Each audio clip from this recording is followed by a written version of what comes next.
What's going on, team? So I wanted to pop on here and just give a little bit of a story about belief and how important belief can be when we try to make a change or we try to tackle other important things in our lives, right? And sometimes it can be hard to believe in yourself, right? It might be during a workout, it might be during one of our challenges, it might be just in general with nutrition and fitness and trying to stick to it, but sometimes you're just not sure of what you're capable of, right?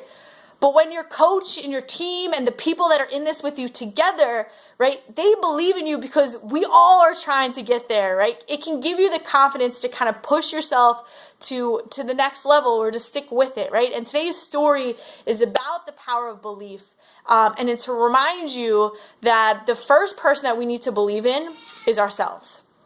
So there was a businessman, and he was in debt, and he couldn't figure out a way to get out of it, and his business was crumbling, and he was thinking about his future and his kids and how they were about to go bankrupt, and creditors are calling him, and he's in this desperation, despair, and he's sitting in the park, he's trying to maybe see if he can find some kind of idea to fix this, and his head's in his hands, and that's when this old man comes over to him, and he starts talking to him, and he says, I see that there's something bothering you. And the businessman, though normally he doesn't tell people his business, tells the old man everything that's going on. And the old man, eventually he listens and he responds. He says, I think I can help you. And he asks the businessman what his name is, pulls out a checkbook, starts scribbling aggressively, folds it in half, and shoves it in his hand. He says, here, I want you to take this money, and in exactly 1 year at this time, I want you to return with the check, or you're going to be able to pay me back, right? And the guy's like, this guy must be nuts, right? But he opens up the check expecting to see a cent, right? Like how you get in sometimes Halloween basket. And his jaw drops because he sees that it's $500,000, $500,000 signed by John Rockefeller. And he kind of can't even believe it. And then when he goes to look up to be like, this is unbelievable, the old man's nowhere to be found, right? And he thought, oh, this is exactly what I need. My business will be turned around, right? This is going to help me solve all my problems. And he runs to the bank, and just before he's about to cash it, he decides, let me put it in the safety deposit box. I'm going to put it here, and then if I need it, if I really need it, that I know where to get it, and I know, I'll cash the check.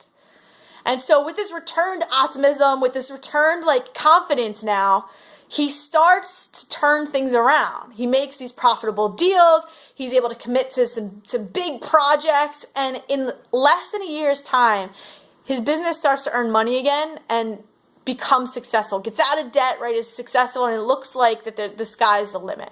And exactly 1 year, right, he's so excited because he pulls out the check from the safety deposit box. He never cashed it.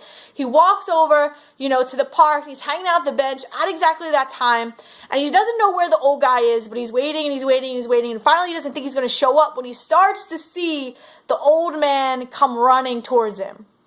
But behind him is a woman dressed in scrubs, right? Like a nurse. And she runs up, and just as the old man's about to kind of embrace this businessman, the nurse grabs him, and she goes, oh, I'm so glad I caught him. He moves faster than you would think. I hope he wasn't bothering you, because he tends to kind of wander around and tell people that he's John Rockefeller. And the businessman is standing there like, what?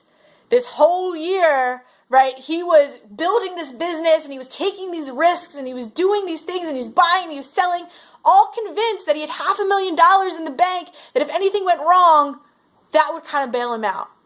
But then he suddenly understood that it wasn't the money, whether it was real or imaginary, that had turned his life around. It was the new confidence that someone had believed in him, to renew the belief that he could do it in himself, right, that had changed everything for him.